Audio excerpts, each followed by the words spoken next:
5 minutos de atraso, mas aqui estamos nós. Hoje nossa primeira atividade, nessa estratégia que nós vamos utilizar um pouco de maior aproximação de vocês aí no território. Iniciamos as nossas atividades dentro da plataforma essa semana. Quero agradecer a presença de todos, quero agradecer as participações nos fóruns. Vocês têm levado muitas informações importantes lá, desafiadoras, e nós estamos juntos com vocês, tá? A distância está só no nome, mas, ó, coração com coração e ninguém larga a mão de ninguém. Feito? Então tá. Obrigada por vocês aceitarem esse desafio. E hoje nós vamos iniciar as discussões, então, sobre prevenção e rastreamento do câncer do colo do uterino. Fizemos algumas discussões na primeira etapa, alguns não conseguiram participar e eu fiquei devendo a doutora Alana fazer essa apresentação para vocês, porque todos gostaram daquela nossa atividade, ok? Então, vou passar agora para a doutora Alana, porque o nosso tempo vale ouro de vocês, muito mais ainda, né? Então, vamos lá. Doutora Alana, por favor, seja muito bem-vinda. Obrigada, Camila. Gente, o pessoal vai sair aqui da sala para eu tirar a máscara e a gente ficar mais perto. A gente tem interação com eles, podem fazer pergunta, tem algum... No final, acho que pode No ser. final, perfeito, tudo bem. Ok. Então, vamos lá. Bom, então, corroborando as palavras de Camila, eu também agradeço a presença de todos, não só a presença, a força, o estímulo para estar aqui, para dar a mão para a gente avançar realmente aí na saúde do nosso país. Bom, então, fiquei responsável por falar sobre rastreamento do câncer de colo do útero. Não sei, quem eu já tive contato em Manaus, viu que eu acabei fazendo uma apresentação muito mais prática do que teórica, né? Eu acho que é esse o objetivo mesmo, para que a gente passe conhecimento de um jeito mais adequado. Mas aqui, acho que até pelo jeito, eu vou caminhar com os slides, mas eu vou tentar não deixar uma aula mesmo muito teórica, muito abstrata, no nível do conceito, e mais na prática, no que realmente a gente precisa fazer no dia a dia. E aí, se possível, me ajudem também com isso. Se a aula for muito teórica para um lado, alguém sinaliza, chama a atenção, estamos juntos. Podemos passar aí o primeiro slide. Bom, aqui é só para contextualizar. Os primeiros slides é para a gente entender um pouco do que a gente está falando, né? Não é a área de todo mundo. Então, hoje, o câncer de colo do útero... Meu óculos ali está... O câncer de colo do útero é um problema de saúde pública no país, né? Atinge principalmente as mulheres que têm dificuldade de acesso ao exame, claramente, porque é um exame de fácil coleta, de fácil execução, de custo baixo. Então, o que a gente acredita é que quem tem dificuldade de fazer o preventivo seria realmente por uma dificuldade de acesso. Mas onde foi lançado a PNS, que é a Pesquisa Nacional de Saúde, e ela veio no sentido de avaliar os ciclos de vida. E aí teve um dado nessa pesquisa que foi super interessante, Camila. Disseram que, das mulheres que nunca fizeram preventivo no país, 40% delas disseram que não sabiam a importância do preventivo. Em contrapartida, só 7% disseram que tiveram dificuldade de acesso. E aí isso é um murro no nosso coração. Precisamos de informação, precisamos sensibilizar. Nem sempre é só caminhar para, né, em abrir realmente o acesso. O que a gente precisa é sensibilizar, puxar essa mulher para o nosso lado, ou exatamente naquela turma que a gente conversou, que era uma turma predominantemente de dentista, é uma classe profissional que é para nos ajudar com isso. Então, recebi uma mulher para cuidar do dente, e aí vou indagar sobre o preventivo. Então, agora, baseado já em dados nossos, brasileiros, a gente sabe que a grande maioria de quem nunca fez preventivo é porque não sabe dar importância, tá? Talvez nunca ouviu falar, ou nunca teve uma discussão mesmo em sala de aula, ou nunca ouviu a sua comunidade falar, ou alguém que ela conhece já fez o preventivo e nunca recebeu o resultado. N problemas que fazem, talvez, a população desacreditar no que seria uma boa assistência e realmente provinda do SUS, do nosso sistema único. Então, aqui é uma prevalência bem de livro, né? A gente tem essa noção de que a cada ano teríamos diagnóstico de 17 mil casos novos, e essas ações de controle, elas são bem diferentes conforme a região do país que a gente está. Um exemplo simples, no Sul, talvez eu tenha um acesso simplesmente pelo território ser menor, e talvez lá aqui do nosso estado, no Amazonas, eu possa ter uma dificuldade maior, porque eu já tenho uma população ribeirinha, uma mulher que precisa viajar horas e horas e dias para fazer um exame desse. Pode passar. Bom, então, a importância do que a gente está discutindo aqui, de todos os cânceres genitais, né? De todos os cânceres genitais que uma mulher pode apresentar, câncer de útero, câncer de vagina, câncer de vulva, ânus, reto, de todos esses cânceres, eu só consigo prevenir o câncer de colo do útero. Tá? Os outros eu só vou fazer diagnóstico. Se essa mulher evoluir com câncer de vulva, eu só consigo diagnosticar e tratar. No câncer de colo, eu tenho uma ação antes. Eu consigo prevenir que essa lesão se desenvolva e vai afetar aquela mulher realmente como um câncer pode afetar, tá? Aqui tem uma foto do Papa Nicolau, foi esse senhor que descobriu realmente que se ele coletasse algumas células do colo do útero da mulher e olhasse numa lâmina por meio do microscópio, algumas alterações sugeririam ali uma lesão que avançaria para o câncer. E aí isso aconteceu em 1941, então a gente já tem mais de 60, 70 anos desse diagnóstico, dessa descoberta, e ainda estamos caminhando, né, para sensibilizar as pessoas da importância disso. Então, o Papa Nicolau, ele tem todo o seu mérito, porque ele conseguiu achar alterações na coleta das células que vão me fazer tratar aquela mulher antes que ela chegue ao câncer. Ou se ela chegou ao câncer, que eu trate o quanto antes para diminuir o malefício que os tratamentos de cânceres fazem, né? Normalmente uma quimioterapia. Quimioterapia é uma medicação tão forte que ela tanto trata o câncer quanto ela mata células boas. Então, a gente tenta o quê? Antecipar esse diagnóstico para não evoluir para, por exemplo, uma quimioterapia ou uma grande cirurgia. Pode passar. Bom, e aí a gente lida ainda com muita história da carochinha, né? Quer dizer, com muito mito sobre um diagnóstico de câncer de colo. Inclusive, acho que no final da apresentação a gente traz algumas dúvidas das mulheres, né? E que foram pesquisadas do que seria motivo para você realmente não fazer o exame. E aí a gente consegue identificar que ainda existe acho que é realmente um desconhecimento, uma interpretação errônea de fazer o diagnóstico. Então, por muito tempo, o câncer de colo do útero, as lesões de câncer, elas eram relacionadas à imoralidade e excessos sexuais. Aí, é um fator de risco. Quanto mais parceiro sexual eu tenho, mais risco de câncer de colo do útero eu tenho, exatamente porque eu vou entrar em contato com outros HPVs. Cada pessoa tem um pool, uma piscina de HPV. Então, cada vez que eu me coloco em situações que eu vou ter troca de HPV, porque eu também não posso achar que eu não tenho, né? Então, também estou levando para o parceiro uma piscina de HPV. Então, quanto mais parceiros eu tenho, mais risco de câncer de colo. Mas também eu posso ter o desenvolvimento de um câncer de colo numa mulher que só teve relação com um parceiro na vida, está casada há não sei quantos anos. Então, isso não é definidor de risco, de exame de diagnóstico. Tá? Então, isso, querendo ou não, pode ser interpretado de um jeito errado e a gente precisa sanar essas dúvidas da população. E também, por muito tempo, até os médicos relacionavam essas lesões de colo à pobreza, à baixa renda, a um número maior de gestações, e que hoje a gente sabe que não tem muito a ver. Pode passar. Bom, e aí também a medicina evoluiu muito para nos ajudar. Assim, até certo tempo a gente só tinha a histerectomia, porque tudo que eu tenho no colo do útero, no corpo do útero, eu preciso tirar esse útero. E aí imagina o risco que uma mulher passa quando ela vai para uma histerectomia sem saber realmente qual é a doença que ela tem.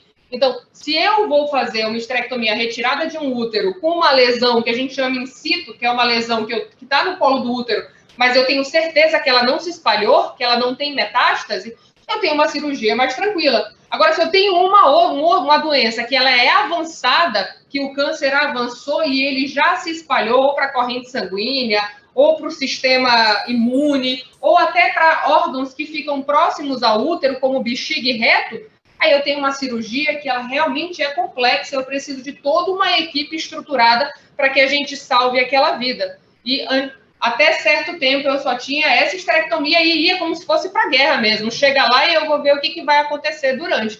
Hoje a gente já não trabalha assim, né? A grande maioria dos casos de cânceres de colo do útero ou de lesões precursoras de colo de útero, de câncer, eu consigo fazer um tratamento que ele é um procedimento pequeno, eu consigo fazer no meu consultório, com anestesia local, e eu não preciso colocar essa mulher para uma anestesia geral, para ir para um centro cirúrgico, para realmente ter uma incisão na barriga grande, uma incisão vertical, entende? Então, por muito tempo, a medicina só tinha o aparato da esterectomia e hoje a gente já trata de um outro jeito, tá? E essa foi a primeira senhora nos Estados Unidos que fez uma esterectomia em 1888. Pode passar. Então, agora, saindo da contextualização, né, do assunto que a gente vai falar para a prática mesmo, que realmente importa. Então, a definição do câncer de colo do útero é um tumor que ele vai acometer a parte inferior do útero. Então, aqui, ó, é uma imagem de um canal de vagina, o colo do útero, que é dele que a gente vai falar mais aqui, o corpo do útero. Tudo isso está dentro da nossa pelve. Essa aqui é uma imagem quando a gente corta o ser humano numa parte anterior e numa parte posterior, bem na linha média, tá? Então, a gente está falando de um tumor que tem capacidade de invasão, né? Na verdade, é sine qua non a tumores, ele consegue avançar se eu não trato, e a predileção do câncer de colo do útero é invadir o que está por perto. Então, se ele começou aqui, na frente do colo do útero eu tenho a bexiga, ele caminha para a bexiga. Atrás do colo do útero eu tenho o intestino, ele caminha para o intestino.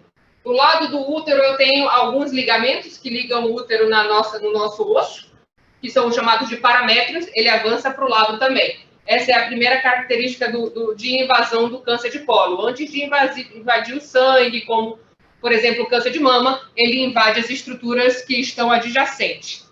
Ele tem uma característica lenta e silenciosa, isso é bom e ruim, né? Vou falar pelo menos do lado bom, que a gente está nessa fase. Eu tenho muito tempo, pelo menos um tempo, né, importante aí para identificar aquela mulher, fazer o exame e fazer o diagnóstico. A literatura diz que o câncer de colo do útero ele levaria em torno de 10 anos para, desde uma lesão, que eu consigo tirar essa lesão e tudo fica bem, até ela evoluir e virar realmente um estágio de câncer. Então, eu tenho ali um delta tempo de 10 anos que eu preciso agir de alguma forma, tá? Eu tenho a fase assintomática, que a mulher não sente nada, então a mulher normal que nem estamos aqui, e eu tenho a fase sintomática. O que me diz isso? Se eu não tenho sintoma, normalmente, provavelmente eu estou de frente a uma lesão inicial, que eu consigo tratar rápido. Se eu já tenho sintoma, normalmente eu já estou de frente ao câncer, e aí eu preciso avaliar melhor esse tratamento. Então, o nosso objetivo é achar a fase assintomática, que é ninguém sentindo nada, chegando no meu consultório sem dizer que está sangrando, que está com dor na relação, que tem sangramentos intermenstruações. Então, normalmente, o que a gente espera é que a mulher que não sinta nada faça o preventivo. Mas o que eu não posso deixar de coletar preventivo? É principalmente na mulher que sangra, e que sangra fora do horário certo. A gente já espera sangrar na menstruação, mas quando eu tenho um sangramento em outro momento da vida, pode ser o quê? Eu sangro todo o primeiro dia do mês, então eu vou esperar que normalmente no início dos meses eu vou ter minha menstruação. Mas lá para o dia 15, para o dia 20, eu tenho um sangramento inesperado. E isso é recorrente. Essa mulher não pode ficar sem preventivo. E aí a gente pensa o seguinte, olha como é difícil. O sangramento atrapalha o preventivo. Não tem problema, eu vou coletar o preventivo com sangramento, eu vou limpar o sangramento, mas eu preciso colocar essa mulher na mesa e eu preciso examiná-la. O sangramento é o principal sintoma que tem relação com o câncer de colo, tá? Uma outra queixa que nos chama muita atenção é o sangramento na relação sexual. Imagina que se eu tenho um câncer aqui, uma lesão, que ela é sangrante, né? Uma das características da maioria dos cânceres é que eles criam muito vasos sanguíneos. Eles não têm ordem, a célula está maluca. Então, ela cria também muita vascularização para ela sobreviver. E aí, na hora que, numa relação sexual, o pênis é introduzido na vagina, o pênis vai bater no colo do útero, e aí eu vou bater em vaso sanguíneo que vai abrir e vai sangrar. Então, esse é um dos principais achados. Se essa mulher queixa para você, no dentígio, boca aberta, sangrei na relação, ela precisa de preventivo o quanto antes, tá? Aqui a gente tem as faixas etárias mais acometidas, mas a gente não precisa cegar aqui, tá? Então, a gente faz preventivo De 25 anos a 64 anos, essa é a regra. Posso fazer nos dois extremos? Precisa pensar, precisa avaliar o caso individualmente. Mas normalmente é mais frequente nas mulheres sexualmente ativas, 30 a 39 anos. Então, se eu tiver que recortar um público para fazer uma ação, eu não consigo pegar todo mundo, eu vou pegar o público mais frequente, que seria nessa faixa etária, desculpa, frequente, mas comum é a mesma coisa, né? E a outra faixa etária é 50 e 60 anos. São as mulheres sexualmente ativas, todas precisam ser rastreadas. Podemos passar. De fator de risco, a gente tem aqui, são bem claros, tá? Aqui é só uma visão do útero e aí dando uma magnificação, um zoom, e aqui o desenho tentou mostrar o que seria uma lesão, mas a gente não vê isso aqui, isso é só para desenho, tá? Então, quem é do meu público que chega na minha unidade básica que tem maior risco de ter câncer de colo? Quem tem imunossupressão. Claro, a gente vai discutir que quando eu tenho uma infecção por HPV, essa infecção ela pode ser perene, quer dizer que ela fica em mim, e aí ela vai ficar comigo a vida toda, é um casamento, é uma relação que foi perene, e ela pode ser graças a Deus, uma infecção temporária, quer dizer que ela vem, passa um tempo no meu corpo, o meu corpo trabalha de forma imunológica para mandar esse vírus embora. Se eu tenho alguma doença que a minha resposta imune ela é menor, eu também vou ter, né? Vai ser uma briga mais fácil para o vírus ganhar. Então, as mulheres que têm, por algum motivo, uma imunossupressão, as mulheres que são HIV positivo, as mulheres que possuem lúpus, tomam corticoide em altas doses, são mulheres que possuem uma imunossupressão de base e elas precisam de um olhar mais atento nosso. Nesse grupo, até, o jeito de rastrear é um pouco diferente. Eu não vou me adentrar nisso, mas é mais frequente, exatamente porque ela é prejudicada na resposta imune, tá? O tabagismo, aí na miscelânea do que é o cigarro, faz mal para quase tudo, né? Na medicina é quase tudo. Então, o cigarro também aqui poderia alterar a resposta imune, principalmente a resposta imune local da vagina. Acredite que a vagina tem muita célula de defesa, e aí quem fuma tem isso prejudicado.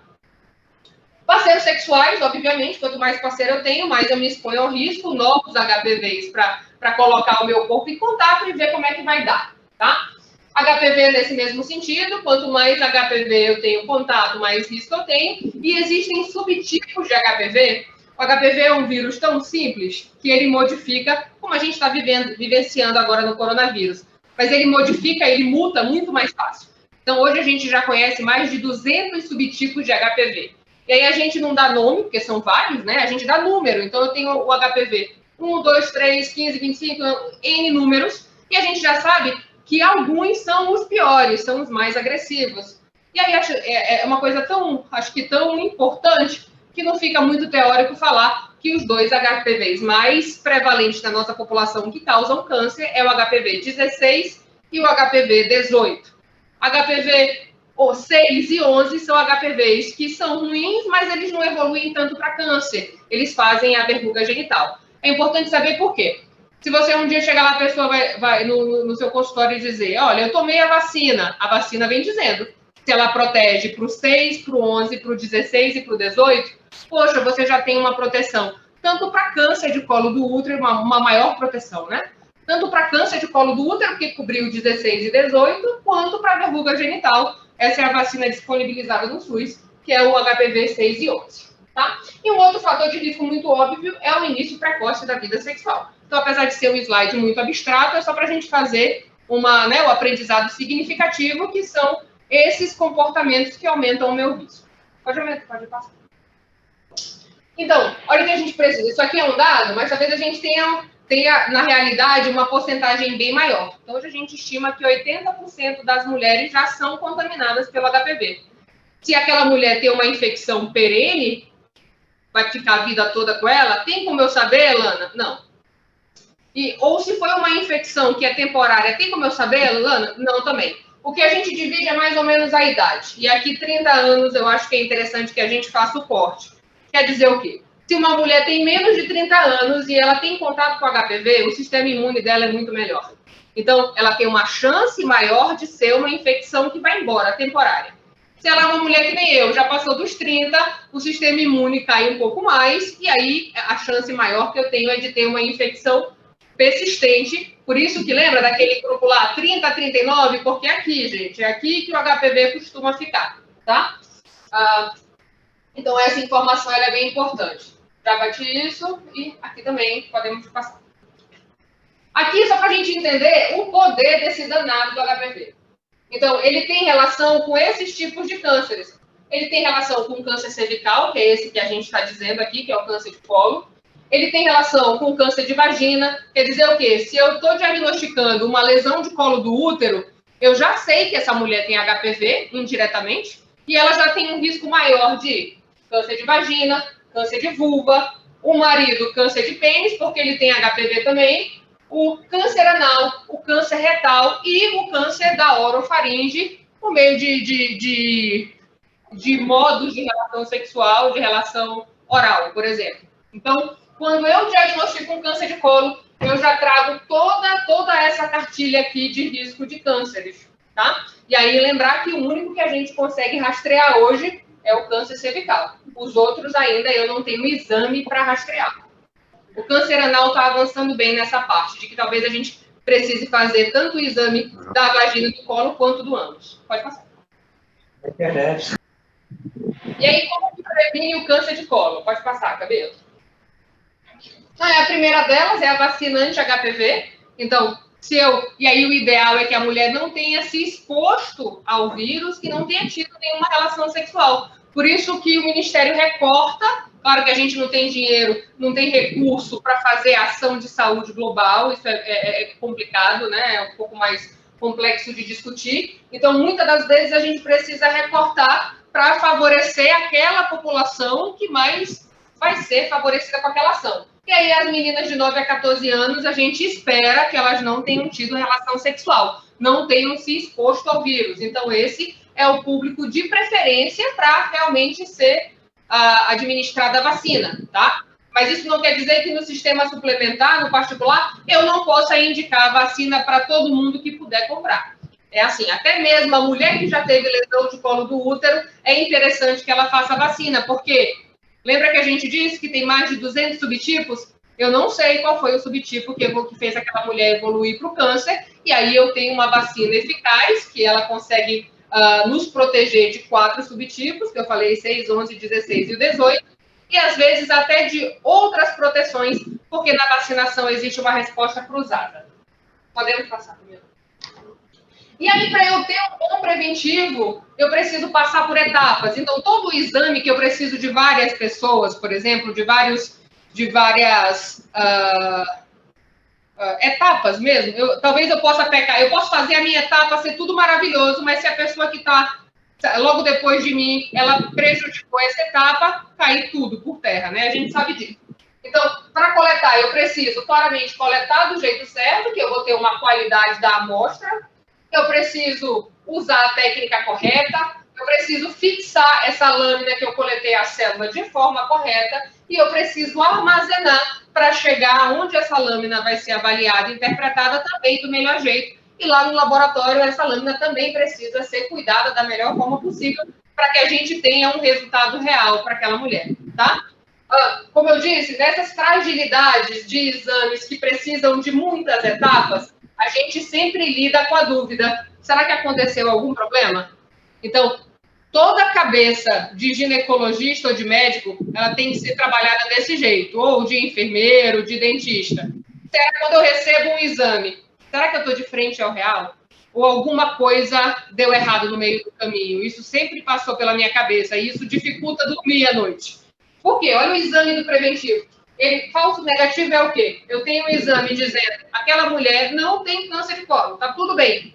E aquilo ali pode ser falso. Será que o nome foi trocado? Por isso que no registro precisa ter o nome certinho, o número do prontuário.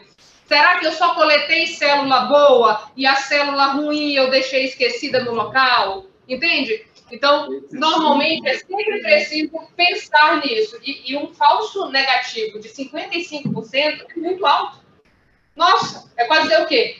A cada 2 exames que eu recebo, um pode estar errado, tá? Então, por isso que é preciso também que a gente conheça todas as etapas para fazer esse pensamento crítico. Pode passar.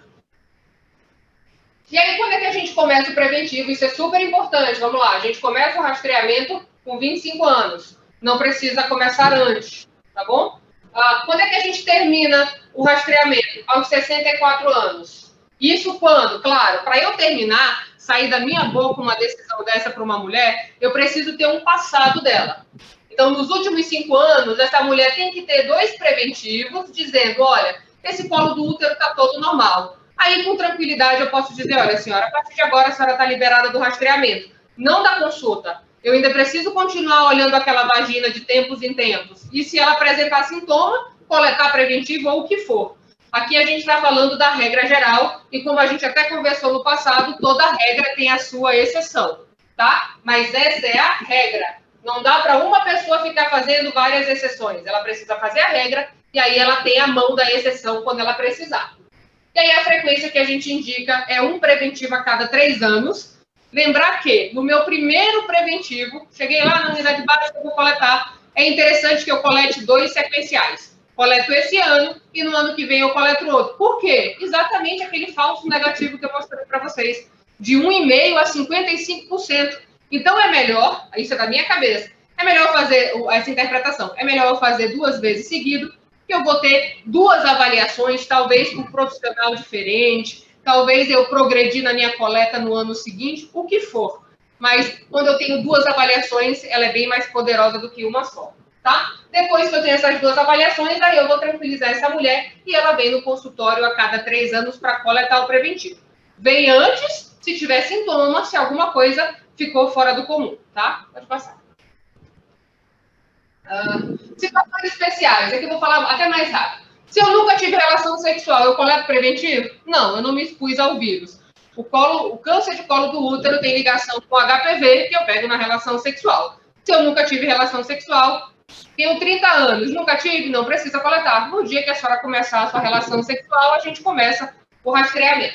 Gestante, vou rastrear do mesmo jeito, tá? Só preciso rastrear a gestante se ela não tem o preventivo nos 3 anos. Se ano passado ela me traz um preventivo normal, eu preciso rastrear porque ela está grávida? Não. Ela é uma mulher comum, a gravidez não muda o meu pensamento, tá? Mas às vezes o que a gente vê é que a mulher vai na unidade básica por estar grávida e não vai pelo preventivo. Logicamente, eu vou aproveitar aquela oportunidade de coletar, tá? Mesma coisa pós-parto normal, pós-aborto, o que a gente pode colocar na cabeça é, toda vez que eu tenho um trauma no colo do útero, eu pari, meu colo do útero abriu. Ou então eu tive um aborto, fiz uma curetagem, colocaram uma pinça no meu colo do útero no aborto, ele machucou. Eu vou esperar em torno de 4 semanas, de 1 mês, para aquele colo do útero ele cicatrizar e eu coletar o preventivo certo, tá? Inclusive isso até para recoleta. Então, se eu coletei o preventivo da Camila, e aí a Camila, sei lá, teve um acidente, perdeu o preventivo e volta no meu consultório na semana seguinte. Eu coleto o preventivo?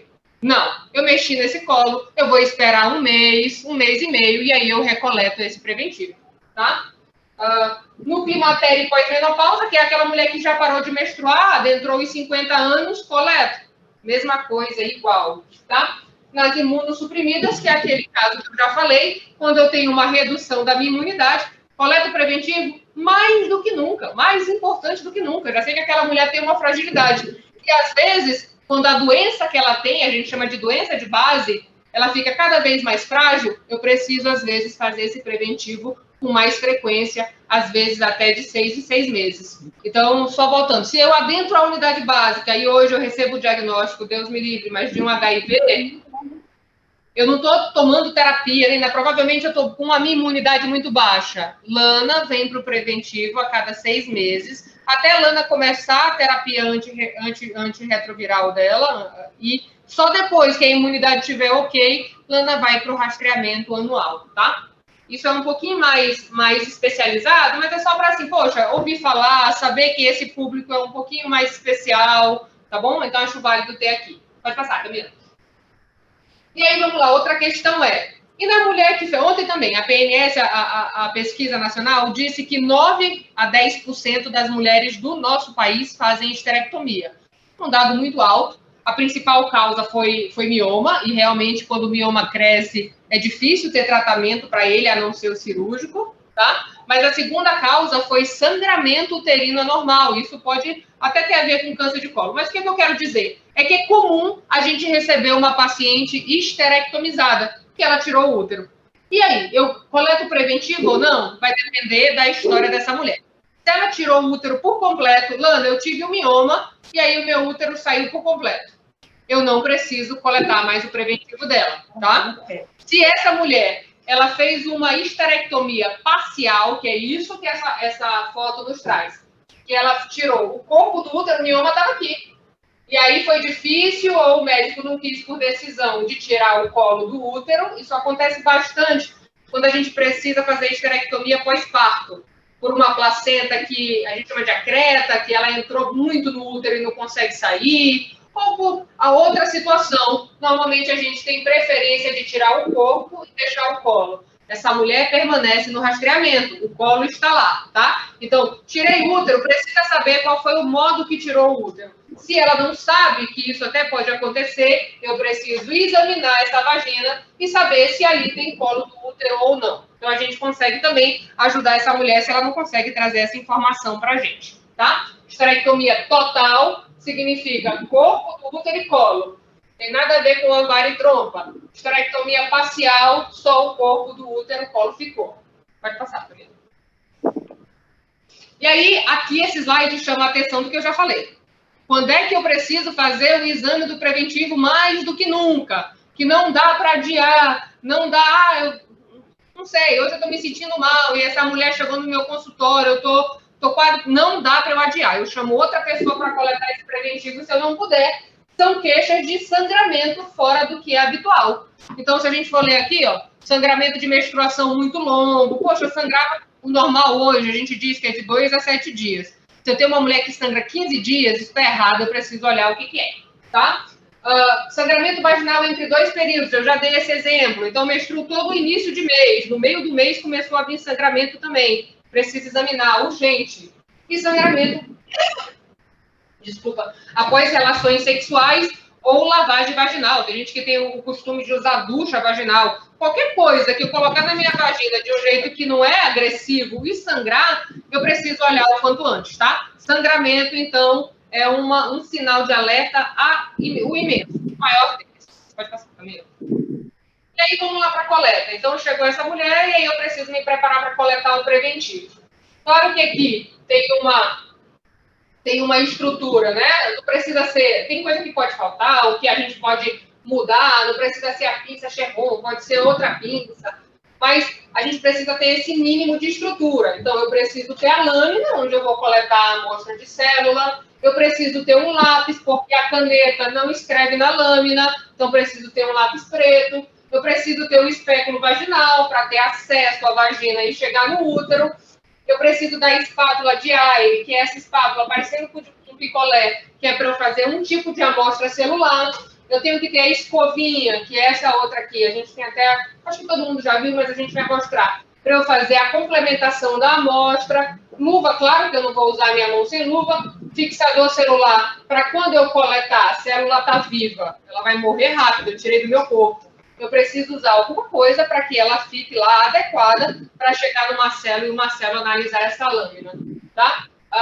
Aí, caixa para condicionar a lâmina depende do local, às vezes é uma caixinha, às vezes é esse potezinho que você consegue colocar, acho que 3 lâminas, às vezes é esse, depende do local que você está.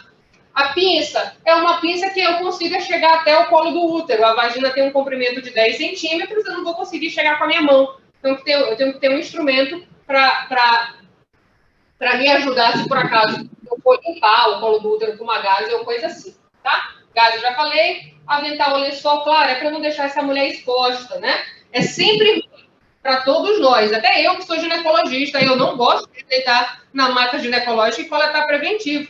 E ainda mais quando o meu corpo fica exposto. Então, a gente tem esse preceito, deixe exposto só aquele local do exame. Então, se eu vou, por exemplo, eu vou examinar ginecologicamente uma mulher, e aí eu começo pela mama, eu deixo tudo aqui embaixo guardadinho, numa bata. E aí eu deixo só a mama dela de fora. Na hora que eu vou para a vagina, eu vou cobrir a mama e eu deixo só o canal vaginal de fora. É interessante que eu tenha uma bata nas minhas pernas, entende? De eu deixar só a abertura vaginal exposta. Isso traz confiança e traz vínculo ao exame. Então, essa parte é super importante, tá? E uma solução salina, que é soro fisiológico, se por acaso a gente tem lubrificação vaginal, obrigada. A gente tem lubrificante, a gente aqui no Cerrado é muito seco.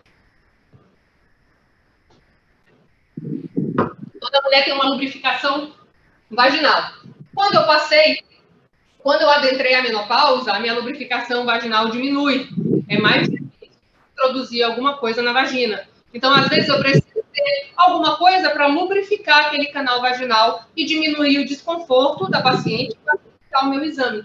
A preferência é que seja usado o soro fisiológico, tá? Até mesmo uma mulher jovem como nós, na hora do exame, a lubrificação pode estar pequena. Por quê? Eu não estou preparada para uma relação sexual. Eu queria, na verdade, eu nem desejo de estar ali. Eu estou vivendo uma situação super constrangedora. Tem tudo a ver com isso, tá? Então, é uma parte importante que a gente se preocupa de fazer o exame desconfortável, mas do melhor jeito possível. Já, comigo. E aí, o primeiro passo é identificar a lâmina. Então, lembra? Eu preciso que a lâmina ela tem essa parte que é translúcida, onde eu vou colocar a célula bonitinha para uma célula examinar, e ela tem uma parte que ela é fosca. É nessa parte fosca que eu vou colocar os dados da paciente, tá? Então, normalmente a gente usa o nome por iniciais. Eu acho que cada local pode, ou o número de prontuário, o número do cartão SUS. Acho que depois acho que cada local pode fechar o seu. Mas para quê? Para que eu não tenha exame trocado e nem perca aquela amostra, né, do que eu já fiz. Cadê? E aí, após a identificação, então eu identifiquei a lâmina. Se a lâmina claramente está empoeirada, eu vou passar alguma coisa em cima, uma gaze para tirar a poeira, né? Normalmente não, elas são bem limpas, até do jeito que a gente armazena. Mas se eu tenho ali alguma poeira, vou dar uma olhadinha, eu dou uma limpada com gás. Pode passar comigo. E aí aqui a gente tem a posição do exame, isso é super importante, tá? Se você posiciona uma mulher para fazer preventivo do jeito errado, vai incomodar, vai ser difícil de colocar o espéculo na vagina, ela começa a sentir dor, ela contrai toda a pelve, ela tem musculatura. Então, depois que a gente tem um início ruim, fica mais difícil, tá? Então, essa parte é super importante. O que eu vou fazer? Claramente, vou pedir para sentar, né? Ela pode colocar no apoio tanto o calcanhar, quanto a gente chama de fossa poplita, que são as costas do joelho. Dependendo da mesa ginecológica que eu tenho, eu posso ter essas duas posições. Tanto faz. O que é importante, aqui está até equivocado, é que eu peça para que a nádega dela, que o bumbum venha para próximo de mim. Venha para o final da mesa. Se possível, até um pouquinho para fora. Entende? Por quê? Porque o canal da vagina, ele é móvel. E na hora que eu tiro o cóccix, que seria o quê? Esse nosso osso lombar, do encosto da poltrona, eu consigo ter uma maior mobilidade de canal vaginal, tá? Então, essa é a posição ginecológica que a gente utiliza e ela é um passo super importante. Então, quanto mais o bumbum vir para cá, para fora, melhor, tá? Pode passar. E aí a gente vai tentando especular. Então, eu vou introduzir o espéculo na vagina da paciente para chegar ao colo do útero, tá? O ideal é não lubrificar com óleo, glicerina, creme, vaselina. Se você puder fazer sem lubrificação, ótimo. Se precisar de alguma coisa, sorinho fisiológico, tá? Pode passar também. E aí, como que a gente coloca o espéculo, né? Na verdade, o espéculo tem essa conformação. Ele, né, parece o bico de um pato mesmo. E aqui eu tenho o introito da vagina, que é o, né, buraco, o introito, não sei se todo mundo pega, mas a entrada da vagina. E aí, essa entrada, ela pode ter N formações, dependendo da diversidade que a brasileira tem. Mas, normalmente, ela tem a conformação vertical, a abertura vertical. Então, eu vou colocar o espéculo chave e fechadura, sempre. Esse é o conceito. Se tem, quando eu vou o meu brinquedinho do meu filho, eu vou botar o quadradinho lá, então se a vagina é assim, eu vou usar o espéculo assim. Vou introduzir, quando chegar lá no meio, não depende muito disso, eu vou virar o espéculo nessa posição que a gente tem aqui na figura. E nessa posição, ó, aqui tem uma mão esquerda segurando nesse anexo aqui do espéculo, que é para me dar firmeza na mão. Aqui do outro lado eu tenho uma manopla que me permite abrir o espéculo. Então, é isso que eu vou fazer dentro da vagina. Ele vai fechadinho, porque é chave e fechadura. E aí eu vou abrir esse espéculo, esse bico de pato aqui na ponta, para o colo aparecer exatamente aqui. Quanto que eu abro? Feeling, noção. Não precisa fazer. Um colo do útero pode ser pequenininho, numa mulher que nunca pariu, e pode ser um pouco maior numa mulher que pariu. Então, vai depender muito de que eu tenho na mesa. Eu sempre vou do jeito mais tranquilo para o mais agressivo, né? Normalmente a vida é assim. Então, primeiro eu penso que é um colo pequeno, vou procurando, se está muito difícil, eu posso ir aumentando, tá? Podemos passar. E aí, lá na ponta do espéculo, eu encontro essa visão de colo. Essa foto nem é tão adequada, são outras coisas, mas eu trouxe exatamente porque eu gostei muito dessa visão. É exatamente o que a gente olha no espéculo, tá? E aí, existem vaginas e vaginas. Existem vaginas que parece que leram um livro. Elas sabem, elas se aparecem exatamente aqui, desse jeito, colo do útero. E existe o corpo humano que é completamente diferente do que a gente estudou, que o colo do útero está escondido, está lá para o outro lado, a vagina é flácida, essa mulher já teve 10 filhos. Então, o que eu preciso saber para ter certeza que eu estou de frente ao colo do útero? Eu vou procurar o orifício externo. O primeiro buraquinho de acesso ao útero. Então, se eu tiver uma estrutura que parece com colo, mas que está tudo fechado, eu não tenho certeza que é o colo do útero ali. Eu tenho que ir atrás, o meu objetivo, o meu tesouro, é exatamente essa fenda, que é onde eu tenho acesso a todo, que é o que dilata num parto, a gente chama isso de orifício externo. Então, quando eu vou na maternidade em trabalho de parto, a gente faz o exame exatamente para ver a dilatação desse orifício aqui. Então, eu preciso achar esse orifício em toda a complexidade de uma vagina. Podemos passar. E aí, o que é importante? Só um pouquinho, Camila. O que é importante também é esse aqui, é o pulo do gato. Da onde eu coleto o preventivo? Porque eu tenho alguns tipos de células no colo do útero, tá? Basicamente, eu vou falar de 3 tipos de células.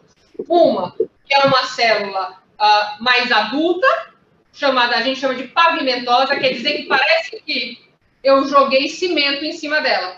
Ela é toda homogênea, tá? Essa aqui é a célula escamosa, depois a gente vai olhar um pouquinho mais para ela. Essa é a célula que é mais antiga, que já foi pavimentada com cimento, tá? Então, é o epitélio escamoso. Eu tenho outro tipo de célula, que é uma célula que vive lá dentro do útero, que é uma célula jovem, ela se renova com muita facilidade, que é a chamada colunar. Aqui a gente vê uma diferenciação de cor. Eu não sei se vocês conseguem olhar daí. Tanto de cor quanto de aparência. Aqui eu tenho um rosa mais claro, e se eu for olhar, eu tenho uma superfície homogênea, sem muita alteração. Aqui eu já tenho uma superfície mais avermelhada, que são as células colunares jovens, tem mais sangue, provavelmente assim, e elas não são homogêneas, elas são exatamente colunares, tá? E aí eu vou ter o encontro dessas células. É nesse encontro dessas células que eu preciso coletar o preventivo. Esse encontro é chamado de zona de transformação. E é um nome maravilhoso para tal, porque ali eu vou ter transformação de célula. Eu vou ter célula nova, colunar, se transformando em célula mais velha, escamosa, pavimentosa. Para quê? Porque, por algum motivo, era para estar lá dentro do útero, essa célula é exteriorizada e agora ela vai ter que lidar com o ambiente vaginal ácido. E aí ela precisa sofrer, a gente chama na medicina metaplasia, mas nada mais é do que uma transformação, tá? Então, é isso que eu preciso procurar e eu preciso ter essa noção, senão eu vou coletar preventivo e vou fazer o mal. Pode passar. Aqui é o esquema, ó. Aqui eu tenho, no desenho, o epitélio, que é o pavimentoso, mais antigo. E o que ele fez? Ele aumentou de camada para aguentar a pressão, como se fosse o chão de uma casa. Todo dia alguém pisa, a gente joga cimento, ele vai pavimentando, ele aguenta a porrada. E aqui eu já tenho outro tipo de célula, que é aquela colunar mais jovem, que vem de dentro do útero. Quando elas se encontram, a gente chama de JEC, que é junção escamo-colunar. Juntou a escamosa, juntou a escamosa e juntou com a célula colunar. É aqui que vai ter a minha zona de transformação, é daqui que eu vou coletar preventivo. Eu tenho uma célula frágil virando uma célula forte, e se o HPV aparecer bem aqui, ele pode confundir essa célula no seu caminho certo e levar para o caminho errado e ela fazer o câncer, tá? Aqui é uma outra visão também, ó. Aqui eu tenho o colo do útero com um zoom no orifício externo. Olhei o orifício, beleza, é colo do útero. Aqui, ó, não sei se dá para ver aí, eu tenho uma aparência homogênea de pavimento, célula que já é adulta, dificilmente vai para o câncer. Aqui eu tenho célula mais jovem, vermelha, não sei se dá para ver até a superfície, parece uns cachinhos de uva, e aí no meio delas eu tenho essa distinção, que é a JEC, junção escamo-colunar, que eu vou procurar para coletar preventivo, tá? E aí, o que é? Nem precisa olhar para o slide, pode olhar mais para mim isso aqui. Então, o que faz essa célula que é jovem, que era para estar lá dentro do útero, ela sair, se exteriorizar e se colocar em risco de virar câncer? É o estrogênio, um hormônio que a gente tem, quanto mais, na minha época, criança não tem muito, idosa não tem muito, não engravidam. Então, normalmente, se eu for olhar a vagina de uma criança ou de uma senhora idosa, normalmente eu vou ver só célula pavimentosa, só célula madura. Quando eu coloco uma mulher em idade fértil, lembrar que é esse público que a gente coleta, né, o preventivo, aí sim, essa mulher tem tanto estrogênio que ela colocou essas células de dentro do útero para fora. E aí, porque realmente a gente sabe a relação com o estrogênio, mas por que acontece, aí só Deus para explicar. Podemos passar. E aí aqui é só um entendimento para nunca esquecer. Aí até quero o feedback depois de vocês para a Camila, para saber se isso faz sentido, porque eu acho que eu já dei tanta aula na universidade com isso aqui, e os alunos me diziam que fazia sentido, né? Esse entendimento. Então, aqui, ó, eu tenho um colo do útero e eu vou fazer uma relação com uma criança, com um adolescente, com um adulto. Sobre riscos. A criança, normalmente, a gente protege dentro de casa, então ela tem um risco um pouco menor, um risco de sair, né, de casa. O adulto também, poxa, eu sei que eu tenho que olhar para um lado, olhar para o outro quando eu atravesso a rua, que eu tenho que me alimentar no horário adequado, que eu tenho que tomar... E quem tem filho adolescente sabe que aqui é um risco absurdo, atravessar a rua é difícil, né? Tudo é um risco maior. E é exatamente esse entendimento da vida real que a gente traz para cá. Aqui eu tenho, ó, o colo do útero, olhei o orifício externo, beleza, estou olhando o colo, tenho certeza. Aí eu olho aqui, célula mais clarinha, poxa, célula adulta, beleza, segura. Aqui, claro, fica difícil e tal, mas dá para a gente ver que tem aquelas células guardadas, aqui é a escamosa, aqui é a colunar, que é a criança guardada lá dentro do útero. E aí eu tenho toda a outra população de célula que foi colocada para fora do útero e entrou em contato com o meio agressivo vaginal. Tem pênis entrando na relação, tem sangramento, tem ducha vaginal e, além disso, tem um pH com bactéria, com tudo. Então, essa célula vai sofrer trauma e é essa célula que está toda confusa que pode chegar alguém e falar, meu amigo, não volta para sua casa não, vem para esse lado aqui comigo, vamos fazer uma besteira ali, vamos pular o muro, tá? Então, são essas células em transformação, chamadas de metaplásicas, que elas estão na zona de transformação, que eu vou coletar o preventivo. Então, olhando para esse colo, eu não posso coletar preventivo só daqui, pelo amor de Deus. Eu não posso coletar só preventivo daqui. Eu tenho que coletar principalmente essas células aqui, tá? Elas são as que têm maior risco para uma célula me dar o diagnóstico daquela mulher. Pode passar. E aí que eu botei fotos de colos diferentes, tá? Um colozinho, olha como é que dá para ver. Presta atenção. Pavimentoso, célula velha. Olha aqui a distinção, quando elas se juntam. Tá aqui, ó. Pronto. Aqui tem outro epitélio novo. Da onde eu vou coletar preventivo? Precisa ser daqui. Nessa daqui, ó. Célula mais velha, escamosa. Célula mais vermelhinha, nova. Da onde eu vou coletar o preventivo? Poxa, tá. Não posso ser só aqui. Tá? Outro colo do útero. Parece até a cara do palhaço nessa foto. Mas aqui está o orifício externo, ó, aqui uma diferença, mesmo numa foto ruim, dá para pelo menos sentir de onde é. É daqui que eu vou coletar preventivo. Vi uma lesão estranha, vou coletar dali, que nada, aquilo é um cisto de Nabor, uma espinha de colo do útero. Isso aqui não me interessa, tá? Não dá para confundir. Por isso que eu preciso trazer essa teoria do tipo de célula para vocês. Porque se tem um outro achado, às vezes eu, isso aqui está mais estranho, vou coletar dali. Não. Daqui da onde a gente acha a interseção celular, tá? Aqui também, ó, só para um colo de uma senhora, ou sabe Deus, de uma criança. A gente pensa não que a gente não examina, mas vamos saber por quê. O quê? Só consigo ver célula pavimentosa. Não consigo ver, talvez a linha cervical esteja aqui, talvez. Aí eu dou um passo atrás. Eu vou coletar com a escovinha? Vou. Mas eu não vi a zona de transformação. Eu não vi a junção escamo-colunar. Aí, vamos supor, chega o que eu preciso? Vou coletar preventivo? Vou.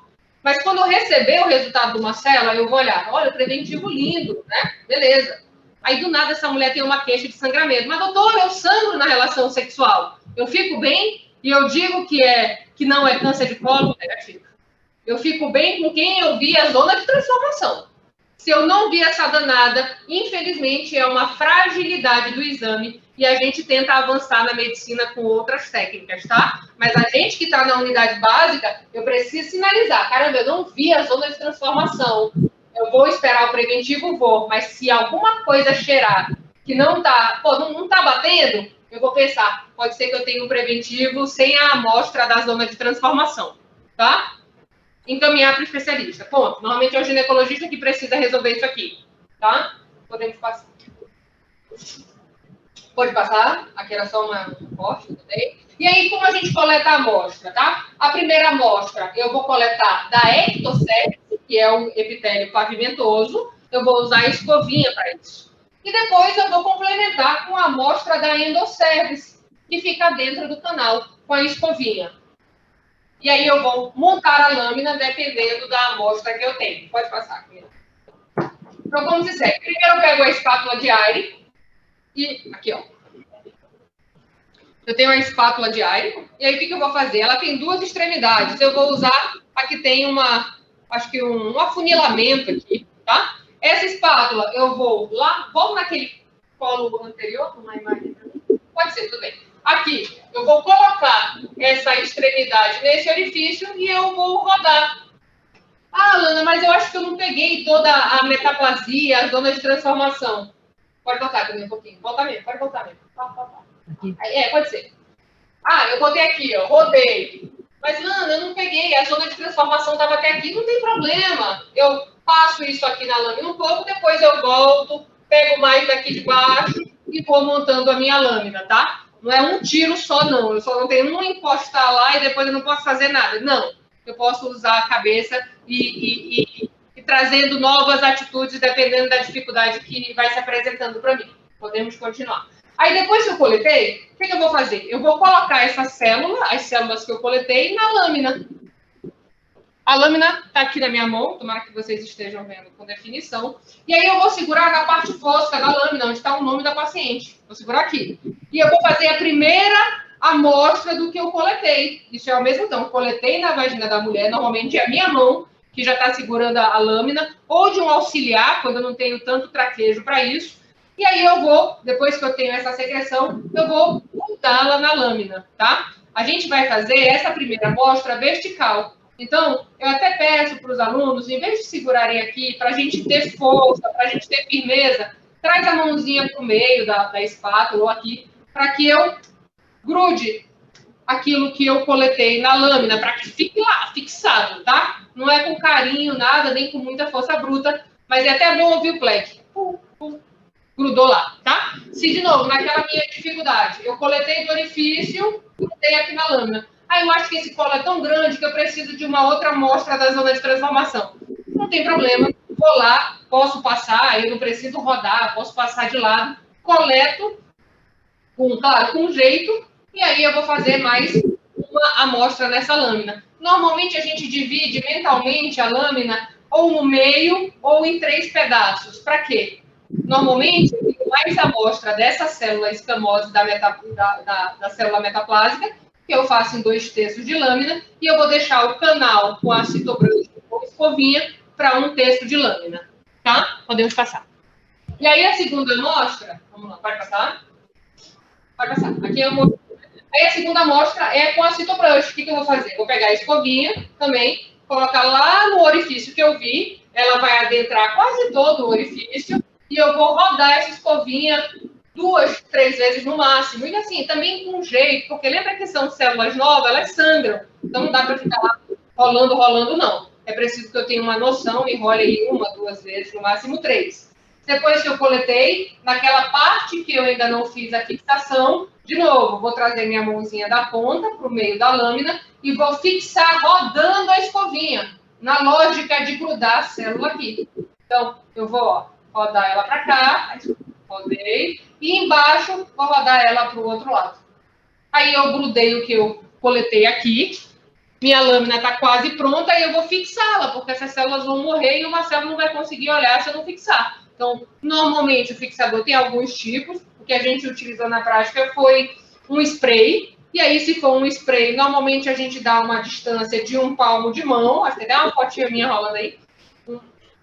1 palmo de mão. E eu vou usar 2 puffs aqui do spray. A gente vai até ver o álcool saindo aqui e fixando a lâmina, tá? Depois disso, eu vou deixar ela em cima de uma mesa, durante 1 minuto ela seca e aí eu posso guardar na minha caixinha ou aonde eu tiver. Podemos passar. Vai passar? Eu falei. Pode passar também. Aí aqui só, né, a demonstração que eu já falei, todo mundo vai ter o slide aí, pode ver. Aqui é só, ó, um segmento de coleta.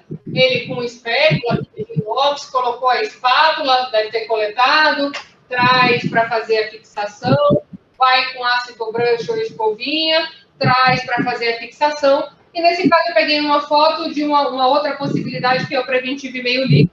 Em vez de você fazer uma lâmina, você tira a amostra do mesmo jeito, mas você tem um potezinho com uma solução, que aí a gente vai fazer como se fosse, vou usar um termo bem chulo, um caldinho, deixar essas células ali, e aí ela vai para o laboratório. Hoje, no nosso sistema único, que a gente tem disponível é o preventivo convencional, que tem a mesma potência do preventivo, que hoje ele é feito só no sistema complementar de saúde. Mesma eficácia. Pode passar. Aí, imagens possíveis de colos de útero. Aqui eu tenho um lindo colo do útero com um fiozinho de DIU. Coleta preventivo, igualmente. Jogo o fiozinho para o lado, finge que não está lá, e vou coletar igual. Aqui, não sei se essa imagem dá para entender, mas é um prolapso de colo do útero. Prolapso é dizer o quê? Saiu do local que era para estar. Então, aqui é provavelmente uma mulher idosa, que o útero dela já caiu, e aí o que eu tenho para fora da vagina é colo de útero. Se essa mulher tiver menos de 64 anos, eu coleto preventivo?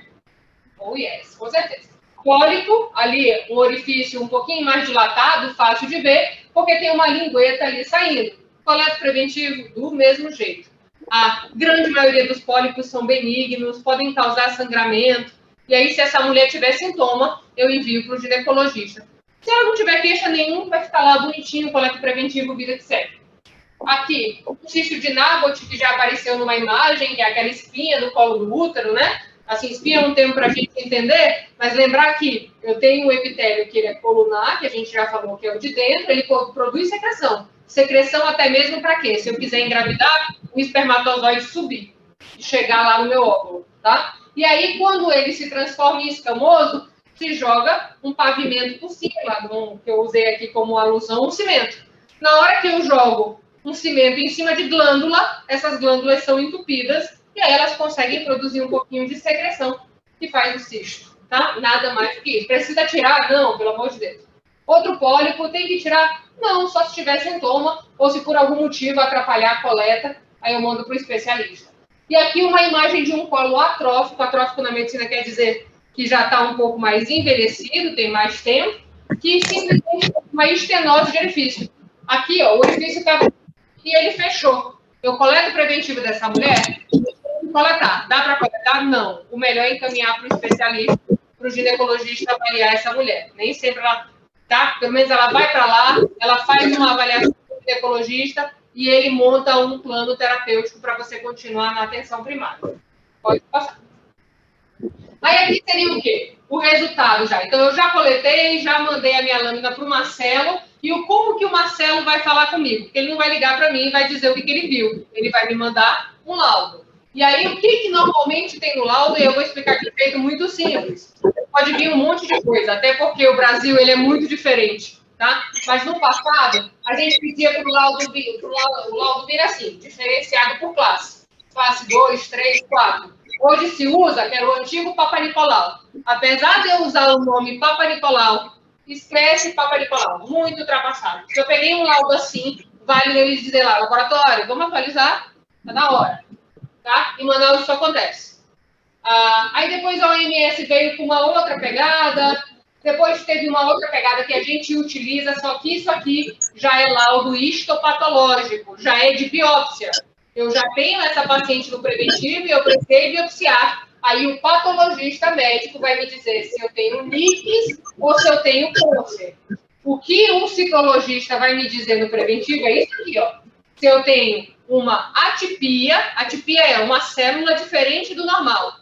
Se eu tenho uma lesão, e essa lesão pode ser de baixo grau ou de alto grau, claramente na lógica relacionado a câncer, ou se eu já tenho câncer.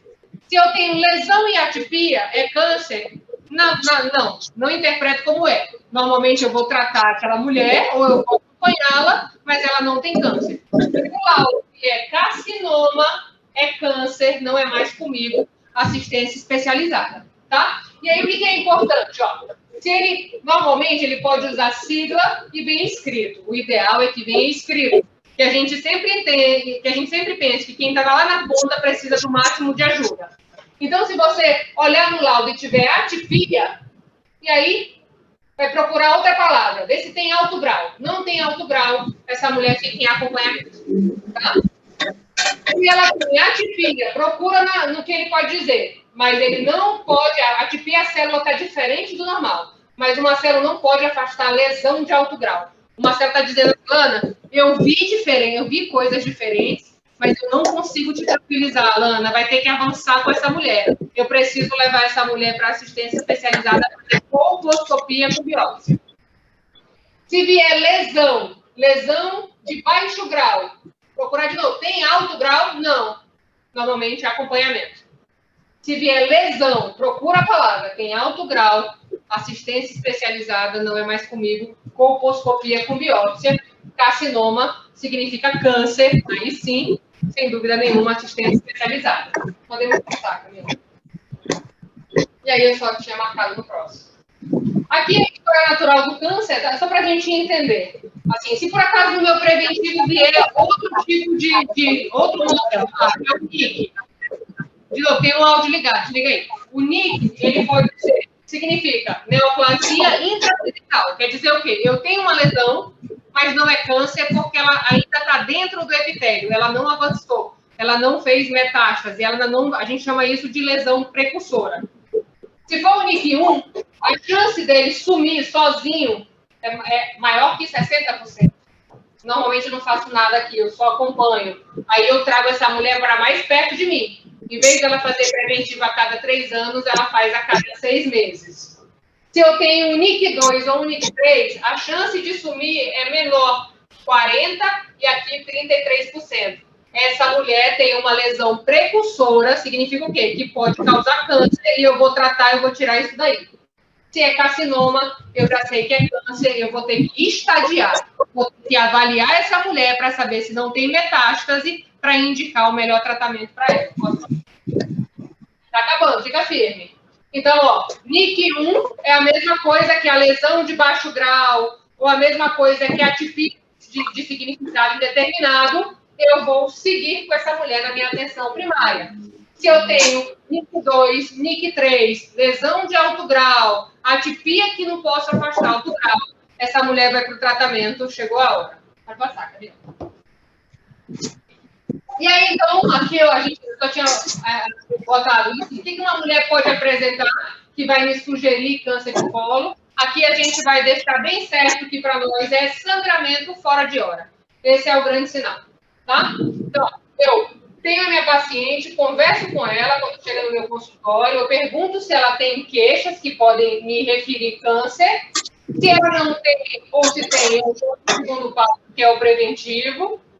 Se esse preventivo vier alterado com lesão de alto grau, ou NIC2, NIC3, eu vou para a colposcopia, que eu vou olhar esse colo do útero com uma magnificação, como se fosse um microscópio. Aí, você que estava na unidade básica aqui, eu tentei te ajudar dizendo que só a mudança de cor era ali a diferença da célula. Agora, no consultório, eu vou ter um microscópio para me ajudar a definir se é aquele local mesmo. Tá? Então, é o olhar do colo do útero de forma magnificada. Eu vou achar o melhor local para biopsiar por meio da colposcopia. Tanto que no preventivo, Marcelo, é só uma coisa da minha cabeça. Eu dou 100 células para o Marcelo olhar, e aí o Marcelo me diz, olha, tem uma lesão, mas eu não afasto alto grau. Lana, eu vou para a colposcopia, biopsio e mando 1000 células para o Marcelo. Vai, Marcelo, é agora, me diz o que é. E aí ele me dá o laudo definitivo, né? Tá? E se eu tenho a lesão confirmada, Normalmente eu vou para conização, que é uma cirurgia pequena, que a gente faz, vai passar, Camila, que a gente pode fazer até no consultório, ó. Aqui é o médico com o microscópio dele fazendo a colposcopia, o colo aparece lá, o paciente consegue ver, a gente mostra onde vai ser biopsiado. E aí a conização eu acho que está no próximo, pode passar. E aí a conização é isso, é tirar a tampa do colo do útero, aquela zona de transformação que a gente já sabe identificar, eu vou tirar por completo. Toda aquela célula que estava meio confusa, sai daí, galera, vamos embora, vai embora dali, e aí a gente vai esperar uma nova, deve fazer um pleonasmo, uma outra renovação celular, tá? E aí se chama de conização, porque eu vou tirar essa tampa aprofundando um pouco no meio, como se fosse um conezinho. Então eu tiro toda a zona de transformação e lá para o fundo eu vou aprofundar em cone. Vai passar. Aqui é uma peça de cone, ó. Só a capa do colo tirada. Vai passar. E aí o cone pode ser frio, que eu uso com bisturi normal, e ele pode ser quente, né? Que aí é por meio de corrente elétrica, que eu vou usando essas alças, olha, já tem até a conformidade, e eu vou lá no colo do útero e vou tirar a tampa, e aí com energia eu consigo cortar e coagular. A cirurgia quase não sangra. Pode passar. Aí aqui é só uma visão esdrúxula, absurda, que eu espero que ninguém veja daqui para frente, ninguém mais tenha esse desprazer. Para eu entender, isso aqui é um útero cortado no corte que a gente chama de coroa coronal, anterior ou posterior. Eu tenho o colo do útero, olha a maçaroca, câncer de colo. E olha como ele é danado, vai invadindo para o lado. Ó. Aquilo que eu falei é o ligamento aqui do lado. Então, essa mulher pode fazer conização? Não dá mais, infelizmente. Essa mulher vai com uma cirurgia radical, terapia. Aqui é uma outra visão do útero, só que de ladinho, no corte lateral. E na frente eu tenho bexiga. Olha o câncer, se espalhou por completo, pegando já reto, pegando bexiga. Essa mulher vai fazer conização? Não. Essa mulher vai ser operada do jeito que dá. Às vezes perdendo até tudo que tem, perdendo o útero, perdendo um pedaço da vagina, perdendo bexiga, perdendo o reto e colocando tudo numa bolsinha. E aí eu estou falando de uma mulher de 30 anos, tá? Aqui é uma visão absurda de um colo do útero, não sei se dá para notar muito claro, que eu não tenho mais colo, eu tenho câncer. Quando é que eu vou ver uma coisa na vagina e vou pensar em câncer? Aspecto de cérebro, cerebroide. Está meio estranho, está frágil, ela tá se esfarelando o colo do útero, parece câncer. Até mesmo, às vezes, quando a gente vai biopsiar, a gente segura com a pinça, biopsia, solta rápido, não tem que fazer força nenhuma. A gente já se olha e fala, nossa, provavelmente estou diante de um caso de câncer. Aqui, ó, não sei se dá para definir, mas olha o vaso sanguíneo que eu tenho aqui. Dá para ver daí, Camila? Olha esse monstruoso aqui. Isso aqui é câncer. Câncer que faz isso para sobreviver. Constrói o maior vaso sanguíneo. Esse é até uma coisa mais especialista, mas qual é o achado que mais me suspeita câncer? A gente fala vaso atípico. Vaso de sangue. Perdeu aquela noção de árvore e virou uma coisa forte, gigante. Isso aqui, câncer de colo, às vezes é melhor nem mexer na unidade básica e encaminhar para atenção especializada. Se eu dou uma de herói e mexo nisso aqui, pode sangrar e ameaçar a vida da mulher, tá? Pode passar. E aí, só que esse final, acho que... Eu tenho tempo? Passei um. Não está com o meu tempo? Mas aqui eu acho que depois da disponibilização dos slides, vocês podem olhar, é muito claro. Seria o quê? Quando uma pessoa chega no meu consultório e diz, eu não coletei preventivo por medo, por vergonha, porque eu achei que não era preciso, o que eu posso fazer, como eu posso abordar essa mulher para trazê-la para a saúde, para trazê-la para a gente, tá? Então, eu vou deixar até vocês olharem depois com mais tranquilidade. Vai passar. Vai passar. E aí, pronto, gente, fechou. Então, eu queria agradecer a paciência e até a disponibilidade de todos. Estamos aqui para tirar dúvida. E acho que já sabemos, né? Já fizemos o acordo, estamos juntos.